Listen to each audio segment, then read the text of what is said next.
جناب ابو ہریرہ رضی اللہ تعالی عنہ سے روایت ہے، فرماتے ہیں قال رسول اللہ صلی اللہ تعالی علیہ وسلم الایمان بدع و ستون او سبعون شعبۃ۔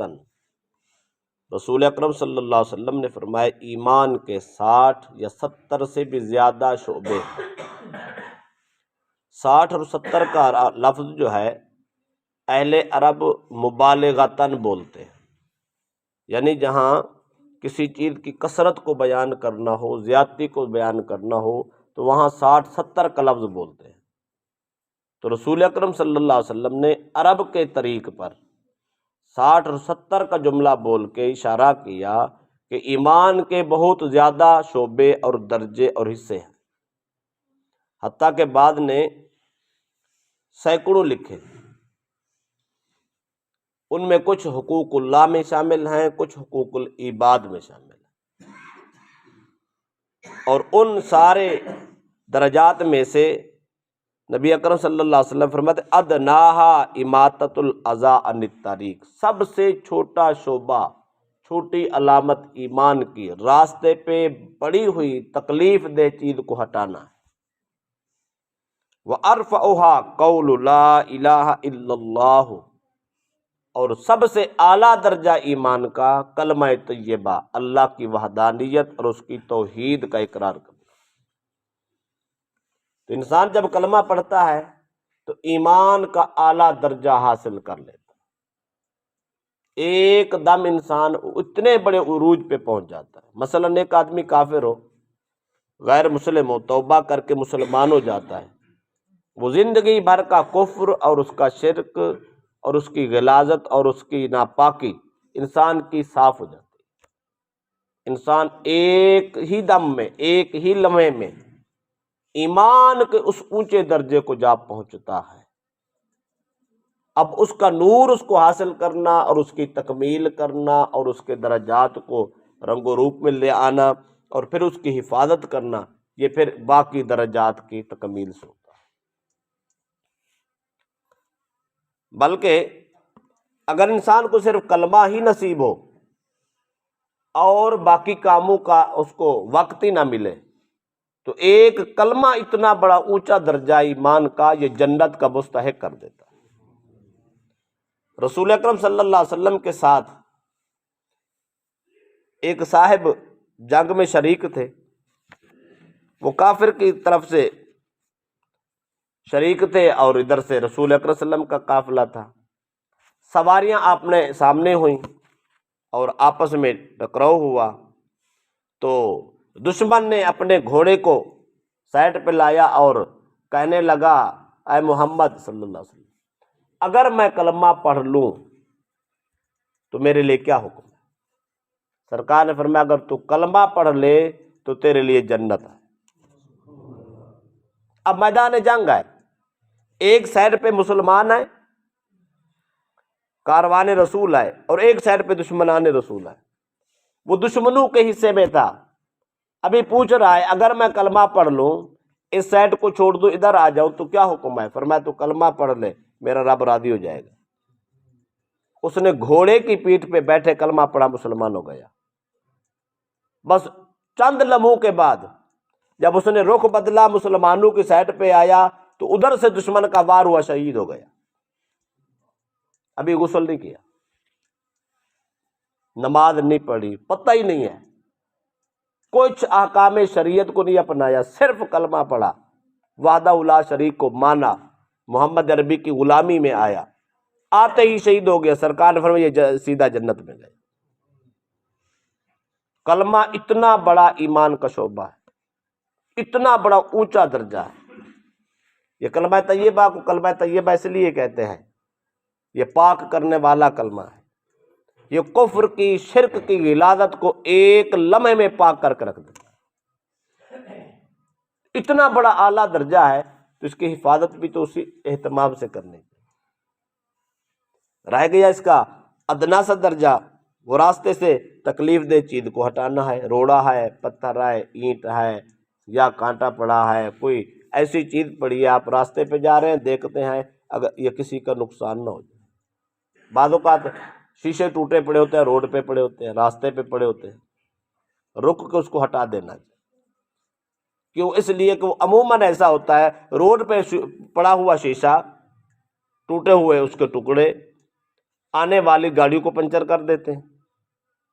نہ جانے کون کس مجبوری کو جا رہا ہے، اگر اس کی گاڑی پنچر ہو جائے تو وہ تو سارے معاملات سے خراب ہو گئے، ذلیل و خوار بھی الٹا ہوا.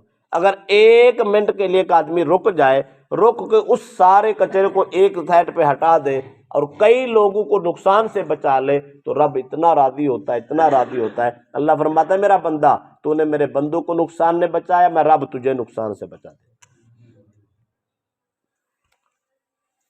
اس کا الٹ مفہوم خود ہم سمجھ لیتے ہیں.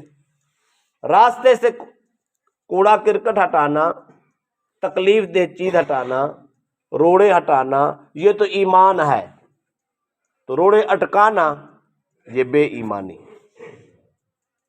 لہذا روڑے اٹکانے نہیں چاہیے، روڑے ہٹانے چاہیے، راستے صاف کرنے چاہیے. اپنی گلی کوچہ محلہ اپنا صاف کرنا چاہیے. ہم 1 کروڑ روپیہ مکان پہ لگا لیتے ہیں، 10,000 روپیہ گلی پہ نہیں لگاتے. اس کا مطلب ہے ایمان کی کمزوری. محل بنانا ایمان کی علامت نہیں ہے، گلی صاف کرنا یہ ایمان کی علامت. وہ جو ایمان کی علامت تھی اس کو نہیں اپنایا، وہ جو دنیا کا بھوت سوار تھا اس کے لیے کروڑوں روپے لگا. حضرت ابو ذر رضی اللہ تعالیٰ راوی ہے، فرماتے ہیں رسول اکرم صلی اللہ علیہ وسلم فرماتے اردت علی اعمال امتی حسنها وسیئها. نبی اکرم صلی اللہ علیہ وسلم فرماتے ہیں میرے اوپر میری امت کے اچھے اور برے اعمال پیش کیے گئے، مجھے دکھائے گئے. فوجدت فی محاسن اعمالها الاذى یمات عن الطریق. نبی اکرم صلی اللہ علیہ وسلم فرماتے ہیں میں نے اچھے اعمال میں سے ایک اچھا عمل یہ بھی دیکھا ہے کہ راستے سے تکلیف دہ چیز کو ہٹایا جا رہا. اتنی نیکی ہے نا، جاتے جاتے روڑا پڑا تھا، آدمی نے کچھ نہیں کیا، صرف پاؤں سے اس کو ہٹا دیا، پاؤں مارا ہٹ گیا. اتنی سی نیکی بھی لکھی جاتی ہے. اللہ کے نبی فرماتے ہیں میں محمد نے وہ بھی دیکھ رکھی ہے، میرا کون سا امتی یہ عمل کر رہا ہے. اور فرمایا ووجدت فی مساوی اعمالها النخامۃ تکون فی المسجد لا تدفن. فرمایا مجھے برے عمل بھی دکھائے گئے اور میں نے ان برے عملوں میں سے ایک عمل ایسا بھی دیکھا ہے النخامۃ تکون فی المسجد لا تدفن، مسجد میں تھوکا گیا. مسجد میں تھوکا جانا یہ برا عمل ہے. سرکار نے فرمایا میں نے اس کو بھی دیکھا. ہاں اگر اس کو صاف کر دیں، غلطی سے آدمی تھوک بھی دیتا ہے، اس کو صاف کر دیں وہ برائی ختم ہو جاتی ہے، وہ گناہ ختم ہو جاتا ہے، وہ جس کو ناپسند کیا گیا وہ ختم ہو جاتا ہے.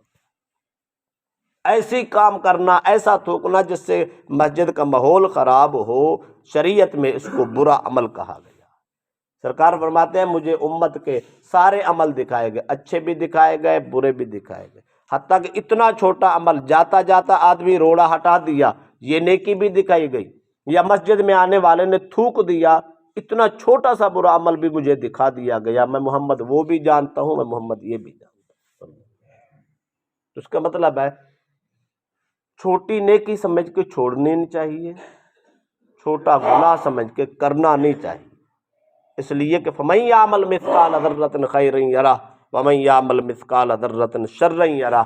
قیامت کے دن چھوٹی سے چھوٹی نیکی بھی دکھائی جائے گی، چھوٹا سے چھوٹا شر بھی دکھایا جائے گا.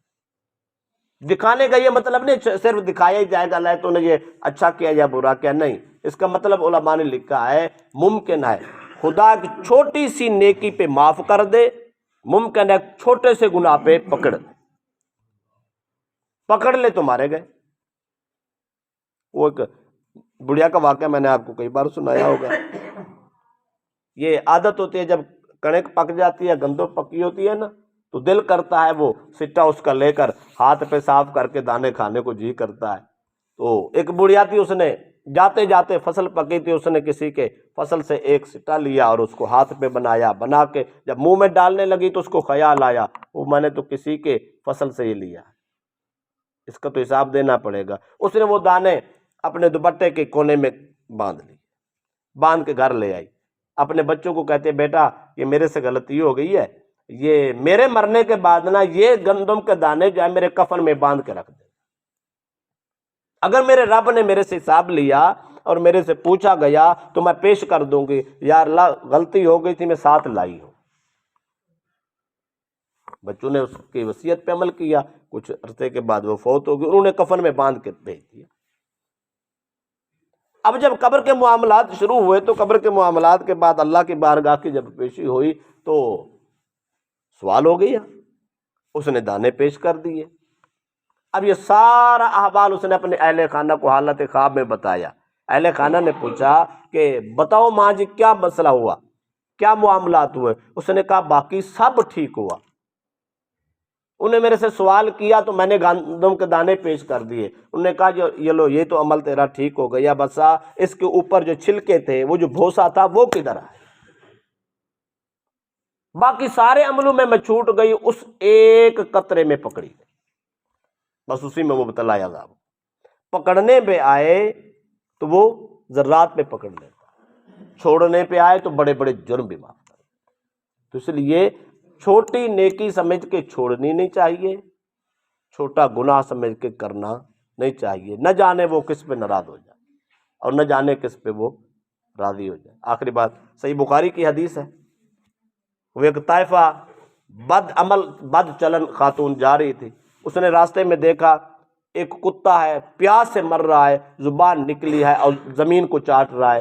چونکہ وہ مسافر تھی، اس کو شدت پیاس کے احساس تھا، اس نے کہا یہ تو وہی حالت ہے جو مسافر کی پیاس کی حالت میں ہوتی ہے، لگتا ہے کہ یہ کتا جو ہے نا پیاسا پڑا ہوا۔ تو اس خاتون نے اپنا دوپٹہ اتارا، دوپٹے میں جوتا باندھا، جوتا باندھ کے کنویں میں لٹکایا، لٹکا کے اس نے پانی لیا۔ کتنے پانی آتا ہے ایک جوتے میں؟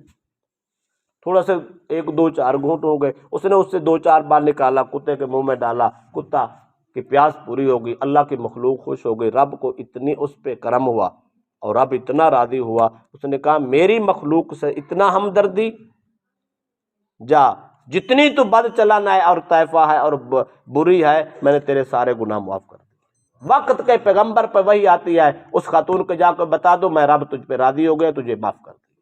کتے کو پانی پلانے سے خدا معاف کر دیتا ہے، اگر کوئی حضرت انسان کو پانی پلائے تو رب کتنی کرم کرے۔ اس لیے مخلوق خدا کسی حال میں ہے، کسی بھی قسم کی ہے، اس کے ساتھ ہمدردی کرنا، پیار کرنا، یہ بہت بڑا رتبہ ہے۔ یہ الگ بات ہے کہ مسلمان کٹ رہے ہوں، انسانیت کا قتل عام ہو رہا ہو، خون بہایا جا رہا ہو، اور ہم یہ کہہ رہے ہوں۔ آپ نے سینٹ کے اجلاس کا وہ سنا ہوگا، خدا کا عذاب ہی ہے اور کیا ہے؟ وہ سینٹ کے اجلاس میں پاکستان میں لکھا گیا اور قرارداد پیش کی گئی، ہم دیکھ رہے ہیں فلسطین والوں تم پہ ظلم ہو رہا ہے، ہم دیکھ رہے ہیں تمہارے بچے ذبح ہو رہے ہیں، تمہاری خواتین ذبح ہو رہی ہیں، تم مر رہے ہو، تم پہ بڑا ظلم ہو رہا ہے، تمہارے مکان گر گئے ہیں، محلات گر گئے ہیں، تم پر بڑی زیادتی ہو گئی، پر کیا کریں، ہم نے پیسے لینے ہیں۔ یہ الفاظ قرارداد میں پیش کیے جا رہے ہیں، ہم نے پیسے لینے ہیں، ہم نے ڈالر لینے ہیں، ہم ڈالروں کے پیچھے ہم تمہارے ساتھ حمایت تک بھی نہیں کر سکتے۔ یہ حالت ہے، کتے کو پانی پلانے کو وہ بخش دیتا ہے، کیا خیال ہے؟ حضرت انسان کی قدر کرے، انسانیت کا۔ پھر اسلام کے نام پہ جنگ ہے، اسلام کے ساتھ کھڑے ہونے پہ بیان دینے کے قابل بھی ہم نہ رہے، ہماری یہ بری حالت ہے۔ اور جس حال پہ آج مسلمان جا پہنچا ہے، اس کا اٹھنا کتنا مشکل ہے۔ جرت نہیں ہے کسی کے اندر، ایمانی غیرت تک بھی نہیں ہے، احساس تک بھی نہیں ہے کہ ہمارے ساتھ کیا ہو رہا ہے۔ اس میں 2 حصے ہیں، بات لمبی ہو رہی ہے، میں بات ختم کرتا ہوں۔ اس میں 2 حصے ہیں، قوم کا بہت بڑا کردار ہے اس میں، اور پھر اداروں کا بہت بڑا کردار، مسلمانوں کو کمزور کرنے میں کرپٹ سسٹم کا بہت بڑا کردار۔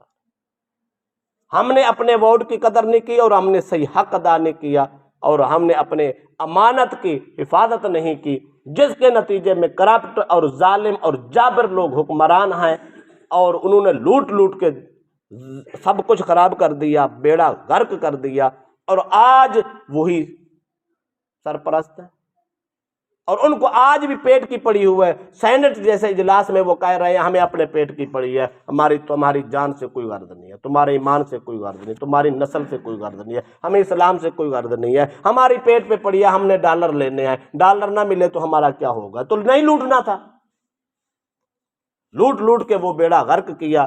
اتنی بڑی خوبصورت ریاست پوری دنیا میں پاکستان جیسا ملک نہیں ہے جہاں سارے وسائل موجود ہے. ہمیں کوئی 1 روپیہ نہ دے، ہمارا ملک خود چل سکتا ہے، اچھے وسائل سے چل سکتا ہے، سارے اسباب موجود ہے ہمارے پاس. لیکن اس کرپٹ سسٹم نے ہمیں برباد کر دیا، کرپٹ لوگوں نے برباد کر دیا. او بھئی ہمیں بھی جاگنا ہوگا، ایز اے قوم جاگنا ہوگا، ایز اے قوم غیرت کرنی ہوگی. کم از کم ہم کچھ نہیں کر سکتے، ہم آواز نہیں اٹھا سکتے، ظالم کا گریبان نہیں پکڑ سکتے، کسی کا مقابلہ نہیں کر سکتے، نہ کریں، اور کم از کم غیرت اور ایمانداری سے انگوٹھا تو لگا سکتے ہیں نا. وہی کسی ایماندار کو ووٹ دے دے گا، کسی اچھے آدمی کو ووٹ دے دے، ہو سکتا ہے ہماری تقدیر پھر سے بدل جائے. اللہ پاک ہمیں